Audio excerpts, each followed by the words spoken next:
ಕೊಡಬೇಕು, ಅವರಿಗೆ ಯಾವ ಸ್ವೀಟ್ ಕೊಡಬೇಕು ಅಂತ ಯೋಚಿಸ್ತಿದ್ದೀರಾ? ಬನ್ನಿ, ಅದಕ್ಕೆ ನನ್ನ ಹತ್ರ ಒಂದು ಐಡಿಯಾ ಇದೆ. ಅದೇನೆಂದರೆ ಕೊಬ್ಬರಿ ಮಿಠಾಯಿ.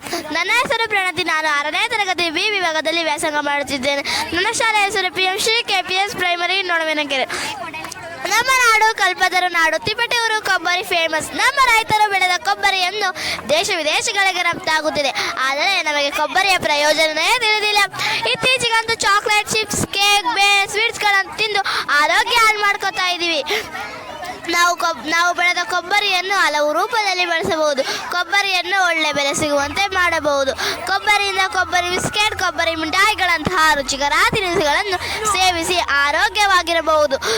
ಕೊಬ್ಬರಿಯನ್ನು ತಿನ್ನುವುದರಿಂದ ರಕ್ತಹೀನತೆ ಸಮಸ್ಯೆ ಗುಣಪಡಿಸುವುದು, ರೋಗ ನಿರೋಧಕ ಶಕ್ತಿಯನ್ನು ಹೆಚ್ಚಿಸುವುದು, ಜೀರ್ಣಕ್ರಿಯೆ ಸುಧಾರಿಸುತ್ತದೆ, ಕಣ್ಣುಗಳ ಆರೋಗ್ಯಕ್ಕೆ ಒಳ್ಳೆಯದು, ಮೆದುಳು ಚುರುಕಾಗುತ್ತದೆ. ಧನ್ಯವಾದಗಳು. I'm Gani from grade 6. Our school is PMC KPS Nonvinkere. Today I'm going to tell about health benefit of coconut barfi. Coconut barfi is a tasty and nutritious traditional food. It is a good source of energy, improves digestion, rich in minerals, healthy skin and hair. It gives energy for children. This is homemade healthy sweet. Thank you. Hi, hello, namaskara.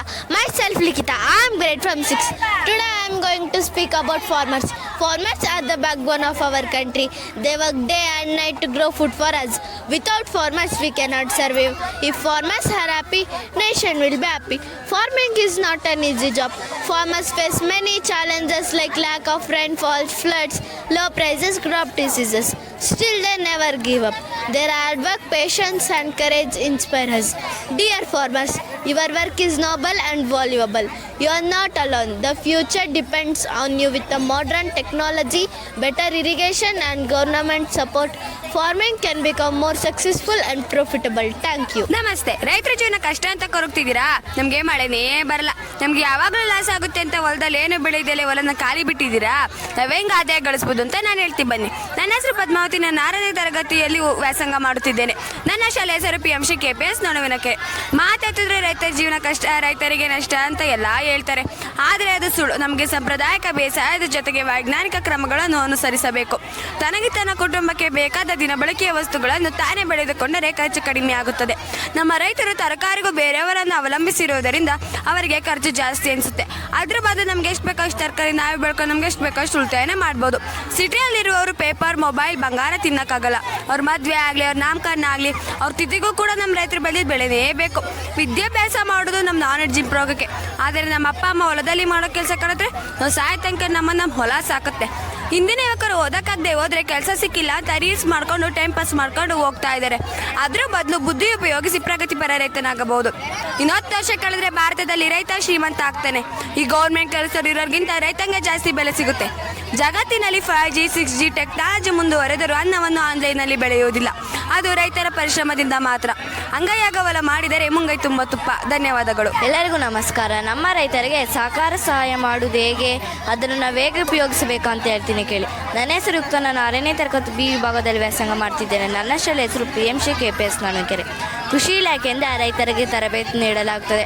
PMFM ಯೋಜನೆಯಲ್ಲಿ ಸಾಲ ಸೌಲಭ್ಯ ದೊರೆಯುತ್ತದೆ. ಸಹಜ ಬೇಸಾಯಕ್ಕೆ ಬೇಕಾಗುವ ಸಲಹೆ ಮಾರ್ಗದರ್ಶನವನ್ನು ಕೃಷಿ ಇಲಾಖೆಯವರು ನೀಡುತ್ತಾರೆ. ಕೃಷಿ ಬಗ್ಗೆ ಯೋಜನೆಯಲ್ಲಿ ಮಳೆ ನೀರು ಸಂಗ್ರಹಕ್ಕೆ ಕೃಷಿ ಹೊಂಡ, ಟಾರ್ಪಲ್, ತುಂತುರು ನೀರಾವರಿ ಅಳವಡಿಕೆಗೆ ಸಬ್ಸಿಡಿ ದೊರೆಯುತ್ತದೆ. ಎರೆಹುಳ ಘಟಕ ನಿರ್ಮಾಣಕ್ಕೆ 30,000ವರೆಗೆ ಧನ ಸಹಾಯ ಸಿಗುತ್ತದೆ. ರೈತ ಉತ್ಪನ್ನಕ ಸಂಘ FPOಗಳನ್ನು ರಚಿಸಿಕೊಂಡು ಕೃಷಿ ಉತ್ಪನ್ನಗಳ ಮೌಲ್ಯವರ್ಧನೆ ಮಾಡಬಹುದು. ತೋಟಗಾರಿಕೆ ಇಲಾಖೆಯಿಂದ ಕೃಷಿ ತಂತ್ರಜ್ಞಾನ ವಿಧಾನಗಳ ಪರಿಚಯ ಮಾಡಿಕೊಡಬಹುದು. ರೈತ ಬೆಳೆದರೆ ದೇಶ ಬೆಳೆಯುತ್ತದೆ. ಧನ್ಯವಾದಗಳು. ನನ್ನ ಹೆಸರು ಡಯಾನ. ನಾನು 5ನೇ ತರಗತಿ ಬಿ ವಿಭಾಗದಲ್ಲಿ ಓದುತ್ತಿದ್ದೇನೆ. ನನ್ನ ಶಾಲೆ ಹೆಸರು PMC KPS ನೊಣವಿನಕೆರೆ.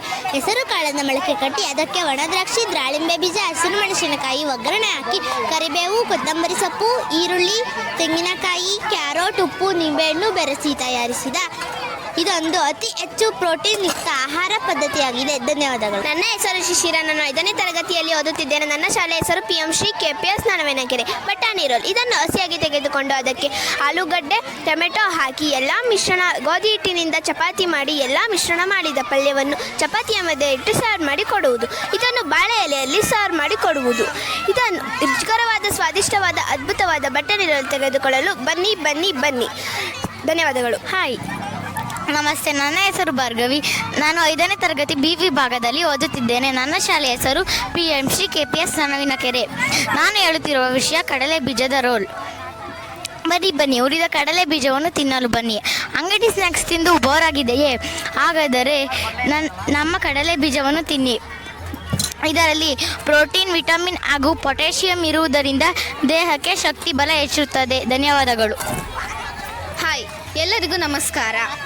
ಬೆಂಕಿ ಮೇಲೆ ಪಾತ್ರೆ ಇಟ್ಟು ಹುರುಳಿಕಾಳು ಹುರಿದು ನೋಡಿ, ಉಪ್ಪು ಖಾರ ಹಾಕಿದ ಮೇಲೆ ಆರೋಗ್ಯ ನಮ್ಮ ಕಡೆ ಬಂತು ರೀ. ಇದು ಯಾವುದೇ ಪ್ಯಾಕೆಟ್ ಸ್ನ್ಯಾಕ್ಸ್ ಅಲ್ಲ, ಇದು ಮನೆಯಲ್ಲೇ ಮಾಡಿದ ಶುದ್ಧ ಆಹಾರ. ಇದನ್ನು ತಿನ್ನುವುದರಿಂದ ದೇಹಕ್ಕೆ ಬಲ, ದೇಹಕ್ಕೆ ತಾಪ, ದೇಹಕ್ಕೆ ಶಕ್ತಿ ಕೊಡುತ್ತೆ. ಇದನ್ನು ತಿನ್ನುವುದರಿಂದ ವಿಟಮಿನ್, ಪ್ರೋಟೀನ್ ದೊರೆಯುತ್ತದೆ. ವಿಟಮಿನ್ B, ಕಬ್ಬಿಣದ ಕ್ಯಾಲ್ಸಿಯಂ ದೊರೆಯುತ್ತದೆ.